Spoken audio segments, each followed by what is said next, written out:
வரலாறு வெற்றியாளர்களால் எழுதப்படுவது. History is written by victor. வணக்கம் நண்பர்களே, நான் உங்கள் தோழி சிவானிமூர்த்தி. இன்றைக்கி நம்ம பார்க்க போகிறது இந்த உலகத்தில் நடந்த ஒரு மிகப்பெரிய கொடூர சம்பவம், நம்ம அனைவருக்கிட்ட இருந்து மறைக்கப்பட்டு இருக்க ஒரு விஷயம். உங்களுக்கு தெரியுமா, நம்ம எல்லாருமே எது எடுத்தாலும் எது படித்தாலும் மக்கள் இவங்களால் அடிமை பண்ணப்பட்டிருக்காங்க, கொல்லப்பட்டிருக்காங்க, கஷ்டப்படுத்தப்பட்டிருக்காங்க, சுரண்டப்பட்டிருக்காங்க, அது இதுன்ட்டு என்னென்னவோ வந்திருக்கு. அதுபோலக்க ஒரு குறிப்பிட்ட மக்கள் மனிதர்களால் கொடூரமான முறையில் கொல்லப்பட்டாங்க. கத்தி தோட்டா எதுவுமே கிடையாது, பசி பட்னினால் கொல்லப்பட்டாங்க. வேறு எங்கேயும் இல்லை, இங்கே தான் நம்ம இந்தியாவில் 18ஆம் நூற்றாண்டில். சொல்ல போனால் 1770 தொடக்கத்தில் முதல்ல இந்தியா ஆங்கிலேயர்களுடைய ஆட்சிக்குள்ளார போன ஒரு இடம் வங்காள பிரதேசம். ஆமாம், இப்போ நம்ம சொல்லக்கூடிய வெஸ்ட் பெங்கால் அண்ட் பங்களாதேஷ் இருக்கு இல்லையா, அந்த பகுதி அப்போது பெங்கால் ப்ரொவின்ஸ், வங்காள சாம்ராஜ்யம் அப்படின்ட்டு அழைக்கப்பட்டது. அந்த இடத்துல நவாப்கள் தான் ஆட்சி புரிஞ்சிட்டு இருந்தாங்க.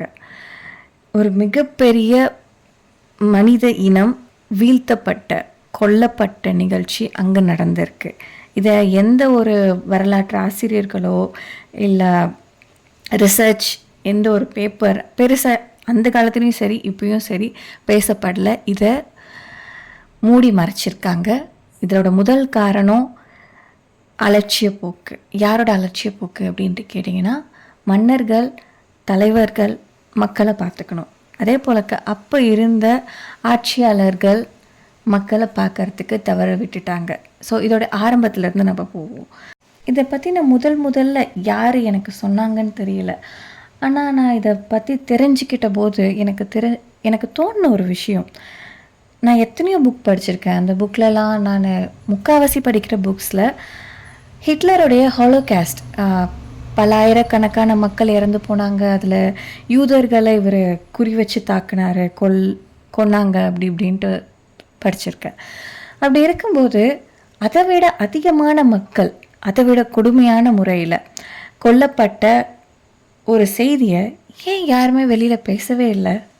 சுமார் ஒரு நாளைக்கு 1000க்கும் அதிகமான மக்கள் ரோட்டில் இறந்து கிடந்தாங்க. அவங்கள எடுத்து போடக்கூட ஆள் இல்லாமல் விலங்குகள் அந்த பிணங்களை தின்னு மிச்சம் மீதி கடக்கிறத எடுத்துகிட்டு போயிட்டு ஆற்றுல போடுவாங்களாம். இந்த விட கொடுமையான விஷயம் என்ன அப்படின்னா, அங்கே உள்ள மக்களுக்கு கொல்லி நோய் அதிகமாக பரவ ஆரம்பிச்சிருக்கு. இதனால் கொத்தாக மக்களை, ஆயிரக்கணக்கான மக்களை நதியில் எரிஞ்சிட்டு நிறைய பேர் நோய்வாய்ப்பட்டு தீண்டத்தகாதவங்களாம் ஒதுக்கி வச்சு பல நோய்களாலையும் கொல்லப்பட்டிருக்காங்க. ஒரு பக்கம் பசி பட்னி, இன்னொரு பக்கம் கொல்லி நோய். மக்களை கொத்தா கொன்று போட்ட காலம் அது. 1770 தொடக்கம். நவீன காலகட்டத்துடைய முதல் அழிவு ஆசிய கண்டத்தில் நடந்தது நம்ம இந்தியாவில். என்னதான் நம்ம பிரிட்டிஷ்காரவங்க 1600களில் தான் இந்தியாவுக்குள்ளார வந்தாங்க அப்படின்ட்டு சொன்னாலும் 100 வருஷம் அவங்களுக்கு தேவையான தொழிற்சாலை மற்ற எல்லாத்தையுமே செஞ்சு முடித்து 100 வருஷம் சரியாக ஆனதுக்கப்புறம் வெஸ்ட் பெங்காலில் அவங்களுடைய ஆட்சியை அவங்க அமைக்கிறாங்க. எப்படி அப்படின்ட்டு பார்த்தீங்கன்னா, அப்போது 2 வகையாக ஆட்சியாளர்கள் இருப்பாங்க. ஒன்று கவர்னர் அப்படின்ட்டு சொல்கிறவங்க, இன்னொன்று திவான் சொல்லுவாங்க. கவர்னர்ன்றவங்க என்ன பண்ணுவாங்கன்னா, லா அண்ட் ஆர்டர் அது எல்லாத்தையும் மெயின்டைன் பண்ணுவாங்க. திவான் காசு சம்பந்தமான எவ்வளோ வரி வாங்கணும், அதை எப்படி மக்களுக்கு நல்லது செய்யணும் அப்படின்ட்டு யோசிக்கிறவங்க. எஸ், நல்லது செய்யணுன்ட்டு. ஸோ அப்போது நம்மளுடைய இந்தியாவை ஆட்சி பண்ணிட்டு இருந்த முகல் எம்பையர் இருக்காங்க இல்லையா, முகலாய மன்னர்களில் ஒருத்தர் தான் வெஸ்ட் பெங்காலை ஆட்சி பண்ணிகிட்ருக்காரு. அவர்கிட்ட இருந்து பிரிட்டிஷ் ஆளுங்களுடைய உதவியோட சிராஜுத்துல்லா அப்படின்ற ஒரு நவாப் ஷெரீஃப் ஆட்சியை பிடிக்கிறாரு. பிடிச்சவர் சும்மா இருப்பாரா? நான் ஏன் சம்மந்தமே இல்லாமல் ஆங்கிலேயர்களுக்கு கப்பம் கட்டணும் அப்படின்னு சொல்லிட்டு ஆங்கிலேயர்கிட்ட சண்டை போட்டு ஆங்கிலேயர்களுடைய ஆட்களை துரத்தி விட்டுட்டு இவர் மட்டுமே அங்கே இருந்து வரி வசூலிச்சுட்டு ஆட்சி பண்ணிகிட்டே இருக்கார். நான் இங்கே ஒன்று சொல்லணும், இந்த காலகட்டத்தில் ஆங்கிலேயர்கள் வெறும் ஆட்களை மட்டும், அதாவது போலீஸ்காரவங்க, மிலிட்ரிக்காரவங்க இந்த மாதிரி உருவாக்கி வச்சுருந்தாங்களே தவிர அவங்க ஆட்சி அமைக்கலை.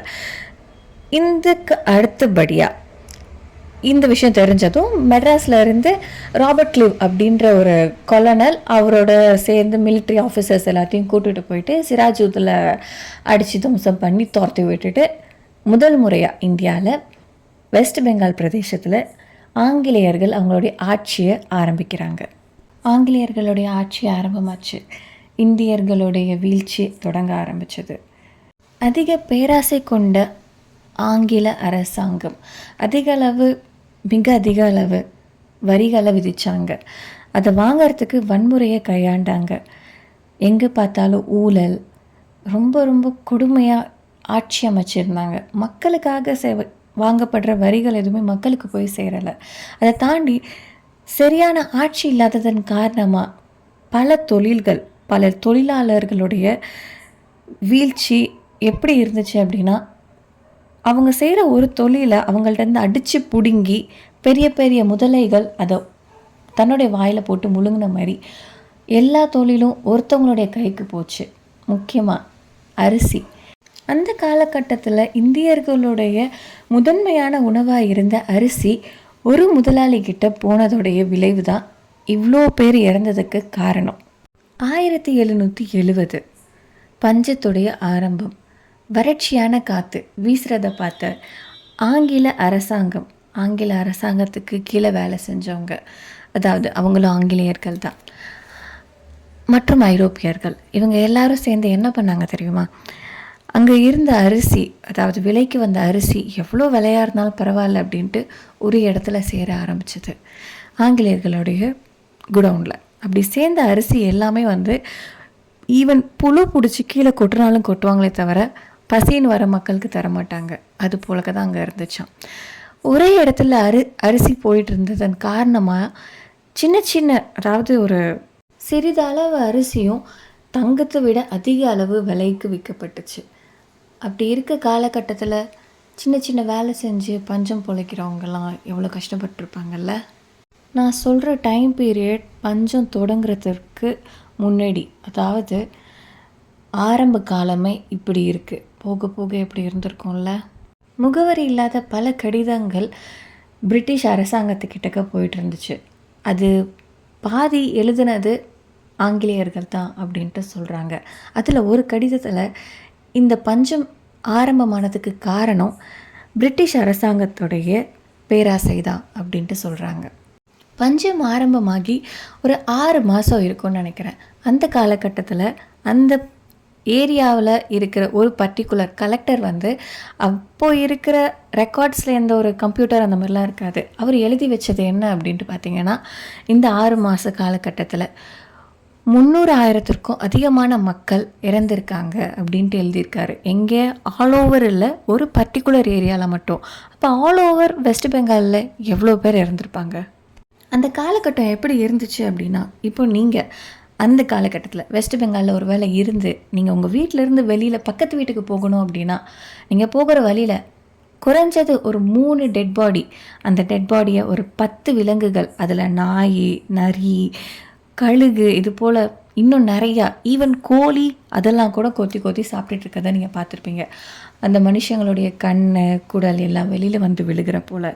இதை விட கொடூரமாக யாரால் டிஸ்கிரைப் பண்ண முடியுமா?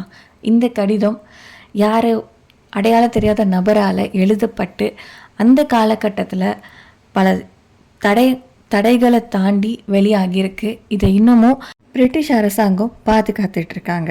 இது அந்த லெட்டரை. அதே தாண்டி அங்கே கிடக்கிற பிணங்களை எடுத்துகிட்டு போயிட்டு கர்ம காரியம் செய்கிறதுக்கு கூடக்கோ யாருமே முன் வரலை. ஏன்னா கொல்லி நோய் அந்த அளவுக்கு பரவிட்டு இருந்துச்சு. அதையும் தாண்டி ஒரு சிலவங்க அந்த பிணங்களை அள்ளிட்டு போகணும் அப்படின்னா கை தனியாக, கால் தனியாக, வெறும் தலை இது போல் எடுத்துகிட்டு போயிட்டு புதைக்கலாம் முடியாது, அங்கே உள்ள ஆறில் தூக்கி போட்டு வந்துடுவாங்களாம்.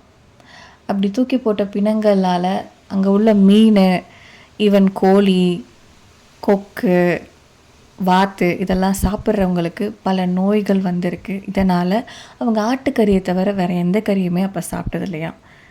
யார்? ஆங்கிலேயர்கள். அதே காலகட்டத்தில் திடமாக உள்ளவங்க, நோய்வாய்ப்பட்டவங்க, வயசானவங்கள கொன்று இருக்காங்க. ஏன்னா அவங்களுக்கு கொடுக்கக்கூடிய அந்த உணவுப் பொருட்களை மிச்சம் பண்ணணும் அப்படின்றதுக்காக. எவ்வளோ கொடுமையான ஒரு விஷயமா இருக்குல்ல.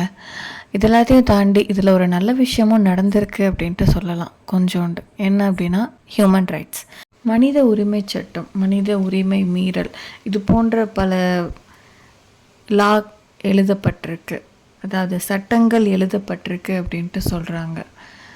இதுதான் ஹியூமனிடேரியன் லா, ஹியூமன் ரைட்ஸ்க்கு வித்தாக இருந்ததா பல அறிஞர்கள் முடிவு பண்ணியிருக்காங்க. இது எல்லாமே நடந்து முடிஞ்சிருச்சு.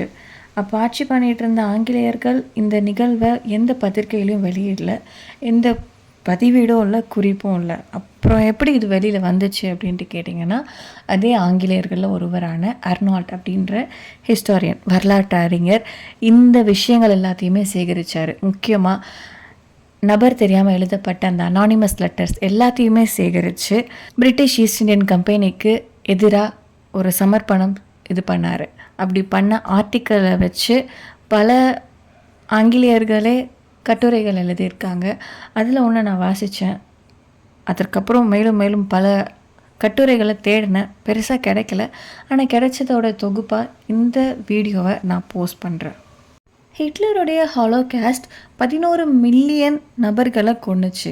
அதில் 6 மில்லியன் யூதர்கள், 5 மில்லியன் யூதர்கள் அல்லாதவர்கள். இந்தியாவில் வெறும் 1770 நடந்த இந்த ஒரு வறட்சியால் ஏறக்குறைய 10லிருந்து அதற்கும் அதிகமான மில்லியன் உயிர்கள் போயிருக்கு. இதுக்கு காரணம் யார்? இவ்வளோ கொடுமைகள் நடந்தும் ஏன் இது வெளிவரல? ஏன் இதை பற்றி யாருமே பேசலை? இந்தியர்களை இவ்வளோ கொடுமை பண்ண ஆங்கிலேயர்கள் மேலே கரை படைஞ்சிரும்ட்டா, இல்லை ஆங்கிலேயர்கள் இந்தியர்கள் அவ்வளோ துச்சமாக நினச்சதாலையா? எனக்கு தெரில. இந்த ஒரு நிகழ்வு நம்ம இந்திய சுதந்திரத்துக்கு மட்டும் இல்லை, மனித உரிமை சட்டத்துக்கும் வித்திட்டுச்சு. ஜெய்ஹிந்த். நன்றி, வணக்கம், வாழ்க வளமுடன்.